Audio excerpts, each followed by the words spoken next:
Halos 47 milyong pisong halaga ng alahas at pera ang ninakaw sa 2 jewelry store at ATM sa loob ng isang mall sa Ozamis City.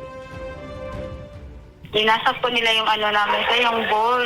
Hindi ko po alam kung anong gamit nila. Nagtataka po kasi ako, sir, kasi mabigat yung bolt namin at saka double doors.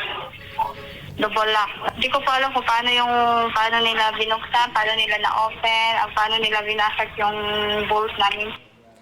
Nangyari yan noong New Year's Day, January 1. Basag ang mga salamin at may butas sa pintong gawa sa bakal. Nilimas din ang mga alahas sa isa pang jewelry shop. Gayon din ang isang ATM sa loob ng mall. Na-recover ng pulisya ang mga damit na pinaniniwalaang ginamit ng mga suspect. Natuklasan din ang drainage system na dinaanan ng suspect at gumawa ng butas hanggang marating ang ilalim ng mall.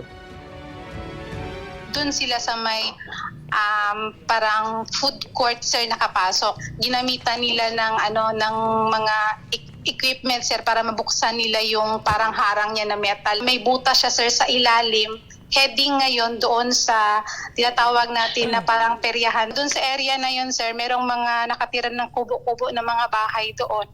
Chinek natin yung mga residents doon. Sa ngayon, 3 suspect at 5 persons of interest sa pagnanakaw ang hawak na ng pulisya. Iniimbestigahan pa kung may iba pang sangkot sa pagnanakaw. Nakikipagtulungan na rin ang mall sa investigasyon.